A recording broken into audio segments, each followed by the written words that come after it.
السلام علیکم ورحمۃ اللہ وبرکاتہ۔ الحمد للہ رب العالمین والعاقبۃ للمتقین والصلاة والسلام علی رسول النبی الکریم۔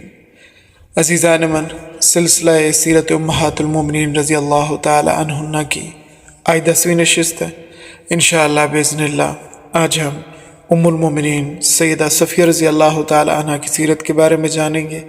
آپ رضی اللہ تعالی عنہ کا سلسلہ نسب والد کی طرف سے صفیہ بنت خویی بن اخطب بن سعید بن عامر بن عبید بن خزرع بن ابی حبیب بن نذیر ہے، جبکہ والدہ کا نام برہ یا ذرہ آتا ہے، جو کہ بنو قریظہ کے سردار سموئیل کی بیٹی تھی۔ آپ رضی اللہ تعالیٰ عنہ کی ولادت نبی علیہ السلام کے اعلان نبوت سے تقریباً 2 برس بعد ہوئی۔ سیدہ صفیہ رضی اللہ تعالیٰ عنہ کا قبیلہ بنو نذیر یہ یہود کا ایک ممتاز قبیلہ تھا۔ آپ کے والد خویی اپنے قبیلہ بنو نذیر کے سردار بھی تھے، اور آپ کا تعلق حضرت ہارون علیہ السلام کی نسل سے تھا۔ اولاد نبی اور قبیلہ کے سردار ہونے کی وجہ سے آپ کے والد کو معاشرے میں بڑی عزت اور قدر کی نگاہ سے دیکھا جاتا تھا۔ والدہ کی طرف سے بھی آپ رضی اللہ تعالیٰ عنہ کے خون میں سرداری کے اوصاف پائے جاتے تھے۔ آپ رضی اللہ تعالیٰ عنہ کی عمر جب 14 برس کی ہوئی تو آپ کی شادی سلام بن مستقم القرظی سے کر دی گئی، لیکن کچھ ہی عرصے بعد سلام نے آپ رضی اللہ تعالیٰ عنہ کو طلاق دے دی۔ سلام بن مستقم اپنے قبیلے بنو نذیر کا سردار بھی تھا، اور اس کے علاوہ اسلام دشمنی میں بہت سرگرم رہا کرتا تھا۔ غزوہ بدر کے بعد جب قریش مکہ کے رئیس ابو سفیان نے اپنے مقتولین بدر کا انتقام لینے کے لیے 200 اونٹ سواروں کے ساتھ مدینہ کی طرف چڑھائی کی تو سیدھے اسی سلام بن مستقم قرظی کے پاس آئے تھے۔ انہوں نے ابو سفیان کا پرجوش استقبال کیا، اعلیٰ قسم کے کھانوں کے ساتھ ان کی میزبانی کی، اور اس کے ساتھ ساتھ مدینہ منورہ کے جو مخفی راز تھے وہ بھی ابو سفیان کو دیے۔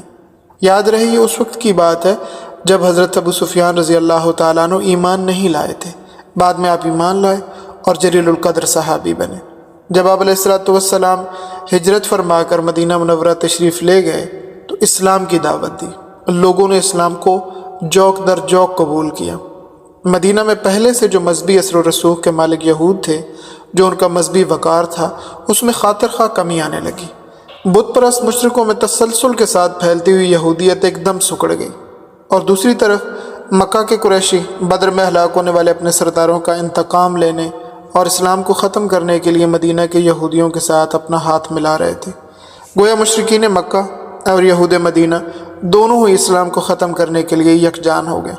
سیدہ صفیہ رضی اللہ تعالیٰ عنہ کے قبیلے بنو نذیر نے ایک بار سازش کر کے آپ علیہ السلام کو پتھر گرا کر شہید کرنا چاہا، لیکن آپ علیہ السلام کو اللہ رب العالمین نے بذریعہ وحی اس سازش کی اطلاع کر دی، لہٰذا آپ علیہ السلام دوسرے راستے سے بحفاظت نکل گئے۔ دوسری مرتبہ قریش مکہ کے کہنے پر بنو نذیر نے آپ علیہ السلام کو شہید کرنا چاہا، اور چال یہ چلی کہ آپ علیہ السلام کو پیغام بھیجا کہ آپ 3 آدمی لے کر ہمارے پاس تشریف لائیں، ہم بھی 3 علماء کے ساتھ آتے ہیں، آپ اسلام سمجھائیں۔ اگر ہمارے علماء کو آپ کی دعوت سمجھ آ گئی، انہوں نے تسلیم کر لیا، تو ہم سب بھی ایمان لے آئیں گے۔ آپ علیہ السلام نے اسے منظور فرمایا۔ راستے میں تھے کہ آپ علیہ السلام کو باخبر کیا گیا کہ یہ لوگ تلواریں لے کر آ رہے ہیں اور آپ کو شہید کرنے کے در پہ ہیں۔ تب آپ علیہ السلام نے ان کا محاصرہ کیا، اور یہ محاصرہ پھر کئی دن تک جاری رہا۔ لشکر اسلام نے ان کی معاشی قوت کو پامال کر دیا، ان کے باغات تک جلا دیے۔ یہ ہر طرف سے بے بس ہو گئے تھے۔ جب یہ ہر طرف سے بے بس ہوئے تو پھر انہوں نے صلح کی درخواست کی۔ بالآخر بنو نذیر کو مدینہ سے جلا وطنی اختیار کرنے پر مجبور کیا گیا۔ وہ اس شرط پر آمادہ ہوئے کہ جس قدر مال و اسباب اپنی سواریوں اپنے اونٹوں پر لے جا سکے مدینہ منورہ سے باہر لے جائیں تو وہ مدینہ منورہ سے نکل جائیں گے۔ چنانچہ جلا وطنی پر مجبور ہونے والوں میں سیدہ صفیہ رضی اللہ تعالی عنہ کے والد خویی بن اخطب بھی تھے۔ اس کے علاوہ سلام بن ابی الحقیق، کنانہ بن ربیعہ، اور ان کے علاوہ اور بھی بہت سارے لوگ جن کا تعلق بنو نذیر سے تھا، یہ خیبر کی طرف چلے گئے۔ وہاں لوگوں نے ان کا اس قدر احترام کیا کہ خیبر کا سردار تسلیم کر لیا۔ خیبر جب پہنچے تو آپ رضی اللہ تعالیٰ عنہ کے والد نے آپ کا نکاح کنانہ بن ابی الحقیق سے کر دیا۔ کنانہ خیبر کے سردار ابو رافع کا بھتیجا بھی تھا، اور اس کے علاوہ خود بھی خیبر کے قلعہ القموس کا حاکم تھا۔ آپ رضی اللہ تعالیٰ عنہ کے والد خویی بن اخطب جب خیبر آئے تو یہاں اسلام کے خلاف فیصلہ کن مارکا لڑنے کی تیاریاں شروع کی۔ آس پاس کے قبائل کو بھی اس کے لیے تیار کیا، یہاں تک کہ ایک بڑا لشکر جنگ کے لیے تیار کر لیا گیا۔ یہود نے قبیلہ غطفان کو بھی لالچ دے کر اپنے ساتھ ملا لیا۔ عیینہ بن حسن فزاری نے چند افراد کے ساتھ مل کر یہ شرارت کی کہ مقام ذیکرد، جو کہ ایک چراگاہ کا نام ہے جہاں پر علیہ السلام کی اونٹنیاں چر رہی تھیں، ان پر حملہ کر دیا۔ اونٹنوں کی حفاظت پر مامور حضرت ابو ذر کے بیٹے کو شہید کر دیا گیا۔ ان کی بیوی کو گرفتار کر لیا اور 20 اونٹنیاں ساتھ بھگا لے گئے۔ حضرت سلمہ بن الاکوع رضی اللہ تعالی عنہ کو اس حملے کا علم ہوا تو انہوں نے تیز رفتاری سے پیدل دوڑ کر حملاوروں کو جا لیا۔ ابھی وہ ایک جگہ پر اونٹنیوں کو پانی پلا رہے تھے تو حضرت سلمہ رضی اللہ تعالی عنہ نے ان کو جا لیا اور ان پر اتنی تیزی اور پھرتی سے تیر برسائے کہ تمام حملاور زخمی ہو کر فرار ہو گئے۔ حضرت سلمہ رضی اللہ تعالی عنہ تمام اونٹنیاں واپس چھڑا لائے اور اس کے 3 دن بعد غزوہ خیبر ہوتا ہے۔ مدینہ کے شمال مغرب میں خیبر نامی ایک شہر آباد تھا۔ یہ نہایت زرخیز مقام تھا۔ یہاں پر یہودیوں نے چند قلعے بنا رکھے تھے۔ یہود دیگر قبائل کو اپنے ساتھ ملا کر مدینہ پر قبضہ کرنے کی سازش کر رہے تھے۔ وہ یہ چاہتے تھے کہ مدینہ منورہ پر ان کا قبضہ ہو جائے۔ اس مقصد کے لیے انہوں نے ایک عرصے سے جنگی اسلحہ جمع کر رکھا تھا۔ قبیلہ بنو غطفان اور قبیلہ بنو اسد کو نصف کھجوروں کے باغات کا لالچ دے کر اپنے ساتھ شامل کر لیا تھا۔ آپ علیہ السلام کو جب ان کی تیاریوں اور اسلحہ جمع کرنے کا علم ہوا تو آپ علیہ السلام نے حضرت صبا بن عرفتہ غفاری رضی اللہ تعالیٰ عنہ کو حاکم مدینہ مقرر فرمایا اور خود 1400 افراد پر مشتمل صحابہ کرام کے قافلے کے ہمراہ خیبر کی طرف پیش قدمی کی۔ ادھر رئیس المنافقین عبداللہ بن ابی نے کسی طریقے سے یہودیوں کو خفیہ طور پر مسلمانوں کی آمد کی اطلاع دے دی۔ پہلے تو یہود کھلے میدان میں لڑنے کا فیصلہ کر چکے تھے، ایک میدان میں نکل آئے۔ ان کا خیال یہ تھا کہ مسلمانوں کو خیبر پہنچنے میں کچھ دن لگ جائیں گے۔ چند دن کے بعد رسول اللہ صلی اللہ تعالیٰ علیہ وآلہ وسلم نے مقام رجیع میں فوجیں اتاری۔ خیمے، مستورات اور بار برداری کا سامان یہاں اتارا گیا، جبکہ اصل لشکر نے خیبر کا رخ کیا۔ مقام صحبا پر پہنچ کر نماز عصر ادا کی گئی اور اس کے بعد آپ علیہ السلام نے باقی صحابہ کرام رضوان اللہ تعالیٰ علیہ مجمعین کے ساتھ ستو نوش فرمائے۔ رات ہوتے ہوتے لشکر خیبر کے قریب پہنچ گیا اور عمارتیں نظر آنے لگیں۔ آپ علیہ السلام نے وہاں پر رکنے کو حکم دیا اور یہاں رک کر دعا فرمائی۔ دوسرے دن خیبر پہنچے۔ یہود ایسی بزدل قوم تھی، جب انہوں نے اہل اسلام کی جنگی تیاریاں دیکھی تو کھلے میدان کے بجائے قلعہ بند ہو کر لڑنے لگے۔ خیبر کی آبادی اس وقت 2 حصوں میں بٹی ہوئی تھی۔ ایک حصے میں 5 قلعے تھے: قلعہ نعیم، قلعہ صعب بن معاذ، قلعہ زبیر، قلعہ ابی، قلعہ نزار۔ ان میں سے مشہور 3 قلعوں پر مشتمل علاقہ نطاطا کہلاتا تھا اور بقیہ 2 قلعوں پر مشتمل علاقہ شک کے نام سے مشہور تھا۔ خیبر کی آبادی کا دوسرا حصہ قتیبہ کہلاتا تھا اور اس میں صرف 3 قلعے تھے۔ قلعہ قموس، یہ بنو نذیر کے خاندان ابو الحقیق کا قلعہ تھا، اور قلعہ وطیح اور قلعہ سلالم۔ یہودیوں نے اپنی خواتین اور بچے قلعہ قموس اور نطاطا میں، جبکہ دیگر سامان اور اسلحہ وغیرہ قلعہ نعیم میں محفوظ کر لیا اور ہر قلعے پر تیر اندازوں کو بھی تعینات کر دیا۔ مسلمانوں نے 5 قلعوں کو ایک ایک کر کے فتح کیا، جس میں 50 مجاہدین زخمی ہوئے جبکہ 1 شہید ہوئے۔ قلعہ قموس سب سے بنیادی اور بڑا قلعہ تھا، جو ایک پہاڑی پر بنا ہوا تھا۔ آپ علیہ السلام نے اس قلعے کو فتح کرنے کے لیے چند صحابہ کرام کو بھیجا، لیکن یہ فتح نہ ہوا۔ اس کے بعد آپ علیہ السلام نے ارشاد فرمایا کہ کل میں اسے علم دوں گا جو اللہ اور اس کے رسول سے محبت کرتا ہے، اور اللہ اور اس کا رسول بھی اس سے محبت کرتے ہیں۔ وہ شکست کھانے والا اور بھاگنے والا نہیں ہے، خدا اس کے ہاتھوں سے فتح عطا کرے گا۔ یہ سن کر صحابہ کرام رضوان اللہ تعالیٰ علیہ مجمعین خواہش کرنے لگے کاش یہ سعادت انہیں نصیب ہو۔ دوسرے دن آپ علیہ السلام نے حضرت علی رضی اللہ تعالیٰ عنہ کو طلب کیا۔ آپ صلی اللہ تعالیٰ علیہ وآلہ وسلم کو بتلایا گیا کہ انہیں آنکھ کی تکلیف ہے۔ اس کے باوجود آپ صلی اللہ تعالیٰ علیہ وآلہ وسلم نے حضرت علی رضی اللہ تعالیٰ عنہ کو طلب کیا اور وہ تشریف لائے۔ آپ نے اپنا لعاب مبارک ان کی آنکھ پر لگایا اور آپ رضی اللہ تعالیٰ عنہ کی آنکھوں کی تکلیف بالکل ختم ہو گئی۔ دوسرے دن حضرت علی رضی اللہ تعالیٰ عنہ میدان میں اترے تو یہودیوں کے مشہور پہلوان مرحب کا بھائی حارث مسلمانوں پر حملہ آور ہوا، مگر حضرت علی رضی اللہ تعالیٰ عنہ نے اسے ایک ہی وار میں قتل کر دیا اور اس کے ساتھی بھاگ گئے۔ اس کے بعد مرحب رجز، یہ جنگی اشعار ہوتے ہیں جو سیلف موٹیویشن کے لیے ہوتے تھے، وہ پڑھتا ہوا میدان میں اترا۔ اس نے ذرہ اور خود پہنا ہوا تھا۔ آپ رضی اللہ تعالیٰ عنہ نے بھی جواباً رجز پڑھنا شروع کیا اور مرہب کے سر پر اتنا زور سے تلوار کا وار کیا جس کے اس کے خود 2 ٹکڑے ہو گئی اور مرہب بھی 2 دھڑوں میں کٹ کر جہنم واصل ہو گیا۔ ذرہ لوہے کا بنا ہوا جنگی لباس ہوتا ہے جس کے ذریعے سے تیر و تلوار وغیرہ کے حملے سے جسم کو بچایا جاتا ہے، جبکہ خود یہ لوہے کی بنی ہوئی ایک ٹوپی ہوتی ہے جو سر پر تیر و تلوار اور نیزے کے حملے سے محفوظ رکھنے کے لیے پہنی جاتی ہے۔ مرہب کی ہلاکت کے بعد باقی یہودی خوف زدہ ہو کر قلعہ میں جا گھسے۔ حضرت علی رضی اللہ تعالیٰ عنہ نے قلعہ کے دروازے کو دونوں ہاتھوں سے پورا زور لگا کر اکھاڑ لیا اور اس کے بعد آپ رضی اللہ تعالیٰ عنہ نے اس دروازے کو قلعہ کموز کے آگے والے گڑھے پر رکھا تاکہ اسلامی فوج گھوڑوں سمیت قلعہ میں داخل ہو سکے۔ اسلامی فوج داخل ہوئی، یہودی سہم گئے، انہوں نے اپنے ہتھیار ڈال دیے اور قلعہ کموز بھی فتح ہو گیا۔ اس پورے غزوہ کے اندر 93 اسلام دشمن جہنم واصل ہوئے، جبکہ 15 مسلمانوں نے شہادت کا جام نوش کیا۔ فتح کے بعد خیبر کی زمین تقسیم کی گئی، لیکن اہل خیبر نے گزارش کی کہ زمین ایسے ہی رہنے دی جائے، ہم پیداوار کا نصف ادا کیا کریں گے۔ آپ علیہ الصلوۃ والسلام نے اسے منظور فرمایا اور کاشت کے وقت آپ علیہ الصلوۃ والسلام حضرت عبداللہ بن رواحہ رضی اللہ تعالیٰ عنہ کو بھیج دیتے، جو فصل کو 2 حصوں میں تقسیم کرنے کے بعد اہل خیبر سے کہتے کہ ان میں سے جو حصہ چاہو وہ تم لے لو، دوسرا ہمارے حوالے کر دو۔ آپ علیہ الصلوۃ والسلام فتح کی کچھ عرصہ بعد تک خیبر میں ہی مقیم رہے۔ تمام تر امن و امان کے باوجود بھی یہودیوں کی اسلام دشمن سازشیں ختم نہ ہوئیں۔ اسی دوران ایک واقعہ اور پیش آیا جب آپ علیہ الصلوۃ والسلام اور صحابہ کرام کو مرہب کی بھابی زینب نے کھانے کی دعوت دی اور کھانے میں زہر ملا دیا۔ آپ صلی اللہ تعالیٰ علیہ وآلہ وسلم نے ایک نوالہ لیا اور اس کے بعد ہاتھ روک لیا۔ روایات میں آتا ہے کہ اس نوالے نے خود کہا، یا رسول اللہ مجھ میں زہر ہے، مجھے تناول مت فرمائیں، جبکہ ایک صحابی حضرت بشر رضی اللہ تعالیٰ عنہ نے سحر ہو کر کھانا کھایا۔ زہر کی وجہ سے حضرت بشر رضی اللہ تعالیٰ عنہ شہید ہو گئے۔ بعد میں زینب نے جرم کا اقرار کیا۔ آپ صلی اللہ تعالیٰ علیہ وآلہ وسلم نے اسے ذاتی طور پر تو معاف فرمایا، لیکن وہ چونکہ حضرت بشر رضی اللہ تعالیٰ عنہ کی موت کا باعث بنی تھی، لہذا قصاص میں اسے قتل کر دیا گیا۔ غزوہ خیبر میں کئی نامور پہلوان جنگجو اور بڑے بڑے سردار مارے گئے۔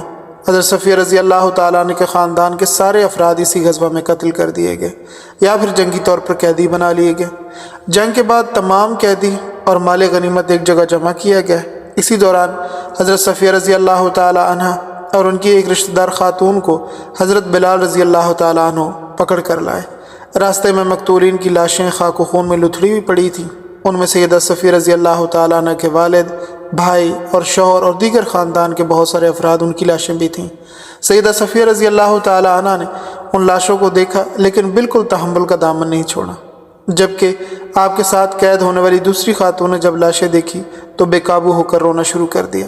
آپ علیہ الصلوۃ والسلام کو جب اس عورت کے رونے کا علم ہوا تو آپ صلی اللہ تعالیٰ علیہ وآلہ وسلم نے حضرت بلال رضی اللہ تعالیٰ عنہ کو تربیت کرتے ہوئے فرمایا، بلال تمہارے دل میں رحم پیدا نہیں ہوا؟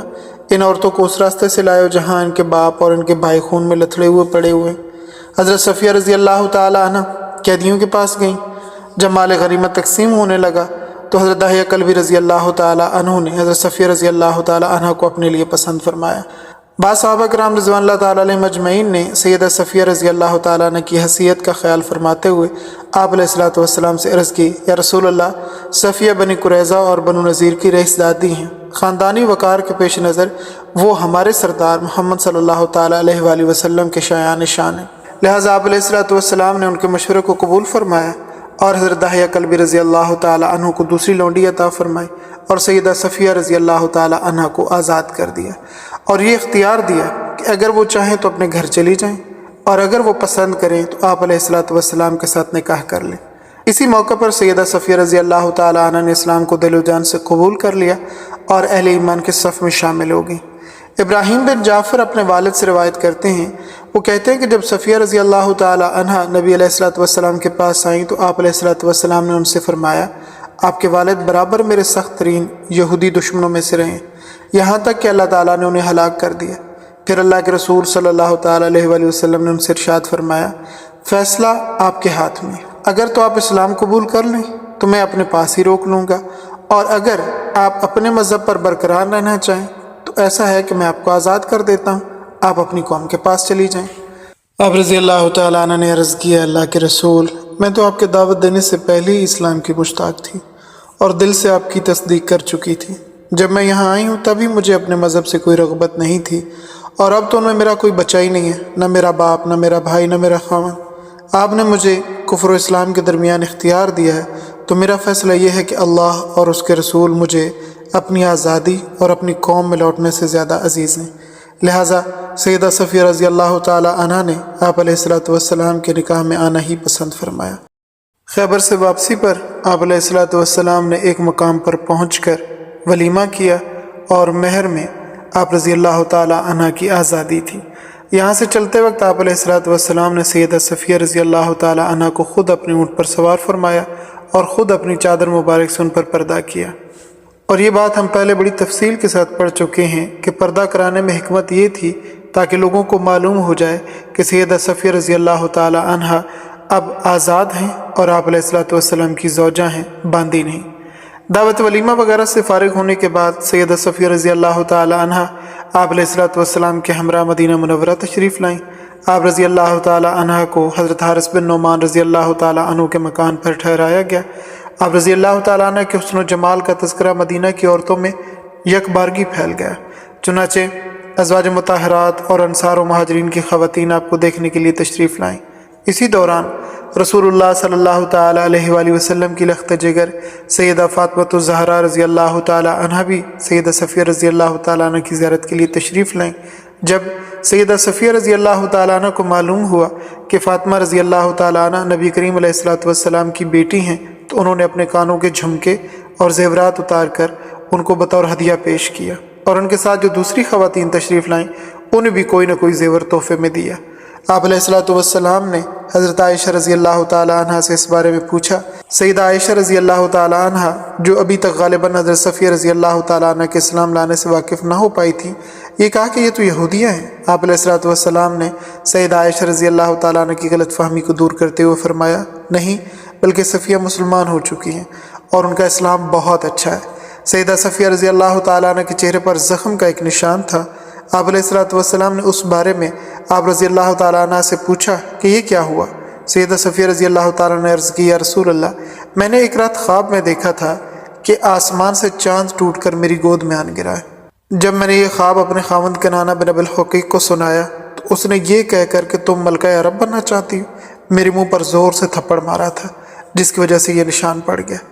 آپ نے جو خواب اس وقت دیکھا تھا اس کی تعبیر یوں پوری ہوئی کہ آپ رضی اللہ تعالی عنہ پوری کائنات کے سردار کی زوجہ بن گئی، رضی اللہ تعالی عنہ۔ خاوند بیوی ہونے کے ناطے بعض ایسے امور بھی پیش آتے ہیں جن کا تعلق فطرتی زندگی کے ساتھ بہت گہرا ہوتا ہے۔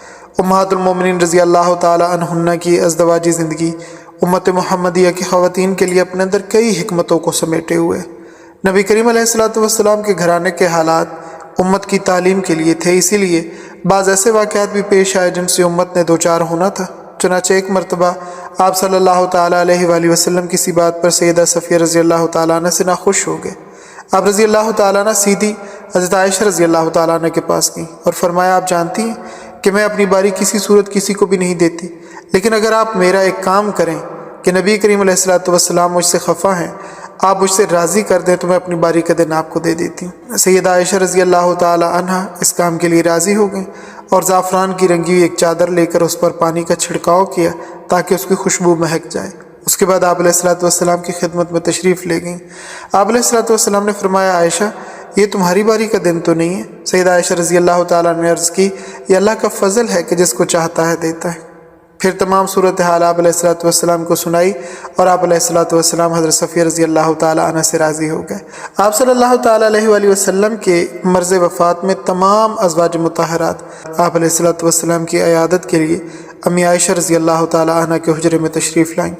حضرت صفیہ رضی اللہ تعالیٰ عنہ نے جب حضور علیہ الصلوۃ والسلام کو بے چینی کی حالت میں دیکھا تو آپ کا دل بھر آیا۔ چنانچہ آپ رضی اللہ عنہ نے عرض کی، یا رسول اللہ، کاش آپ کی بیماری مجھے ہو جاتی۔ ازواج مطہرات نے ان کی طرف دیکھا تو آپ علیہ الصلوۃ والسلام نے فرمایا، واللہ وہ سچی ہے، یعنی اس کا اظہار عقیدت سچے دل سے ہے۔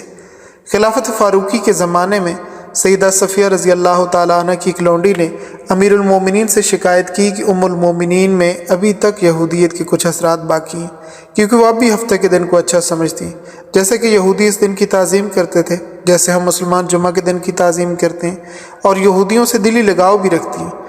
چونکہ بات آپ رضی اللہ تعالیٰ عنہ کی لونڈی کہہ رہی تھی، اس لیے حضرت فاروق اعظم رضی اللہ تعالیٰ عنہ نے حقیقت حال معلوم کرنے کے لیے خود ام المومنین سیدہ صفیہ رضی اللہ تعالیٰ عنہ کے پاس جانا بہتر سمجھا۔ سیدہ صفیہ رضی اللہ تعالیٰ عنہ نے فرمایا، جب سے اللہ نے مجھے ہفتے کے دن کے بدلے جمعہ کا دن عنایت فرمایا ہے تو ہفتے کے دن کی محبت میرے دل سے نکل گئی ہے۔ باقی چونکہ یہودی میرے قریبی رشتہ دار ہیں تو مجھے صلہ رحمی کا خیال رکھنا پڑتا ہے۔ حضرت عمر رضی اللہ تعالیٰ عنہ آپ رضی اللہ تعالیٰ عنہ کے جواب سے مطمئن ہوئے اور آپ کی حق گوئی کو سراہا۔ اس کے بعد سیدہ صفیہ رضی اللہ تعالیٰ عنہ نے اس لونڈی کو بلا کر پوچھا کہ تم نے امیر المومنین کے پاس جا کر میری شکایت کیوں کی؟ کس چیز نے تجھے اس الزام تراشی پر آمادہ کیا؟ تو لونڈی نے کہا، مجھے شیطان نے بہکا دیا تھا۔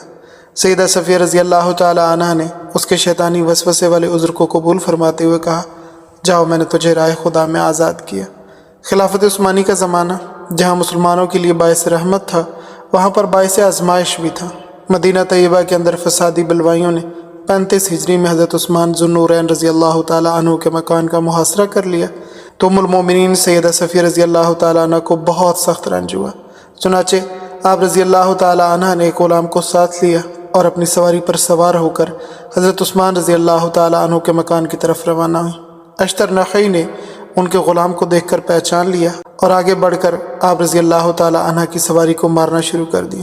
چونکہ حالات بگڑے ہوئے تھے اور اشتر نخعی کے مقابلے میں مزید پیش قدمی ممکن نہیں تھی، اسی لیے آپ رضی اللہ تعالیٰ عنہ نے حالات کے پیش نظر واپسی کا فیصلہ فرمایا اور حضرت حسن بن علی رضی اللہ تعالیٰ عنہ کے ہاتھ حضرت عثمان ذو النورین رضی اللہ تعالیٰ عنہ کے لیے کھانا بھجوایا۔ 50 ہجری رمضان المبارک میں سیدہ صفیہ رضی اللہ تعالیٰ عنہ 65 برس کی عمر میں وفات پا گئی۔ ان للہ و انا الیہ راجعون۔ اور آپ رضی اللہ تعالیٰ عنہ کو جنت البقیع میں سپرد خاک کیا گیا۔ آپ رضی اللہ تعالیٰ عنہ نے اپنے ذاتی مکان اپنی زندگی ہی میں اللہ کی راہ میں صدقہ کر دیا تھا، البتہ ترکہ میں 1 لاکھ دراہم چھوڑے اور اس کے 1/3 کی وصیت اپنے بھانجے کے لیے کی جو ابھی تک مسلمان نہیں ہوا تھا۔ لوگ اس کو حصہ دینے میں ششوپن کا شکار ہونے لگے۔ تب سیدہ عائشہ رضی اللہ تعالیٰ عنہ نے فرمایا، لوگو اللہ سے ڈرو اور صفیہ کی وصیت پوری کرو۔ چنانچہ آپ رضی اللہ تعالیٰ عنہ کی وصیت کے مطابق 1/3 حصہ آپ کے بھانجے کو دیا گیا۔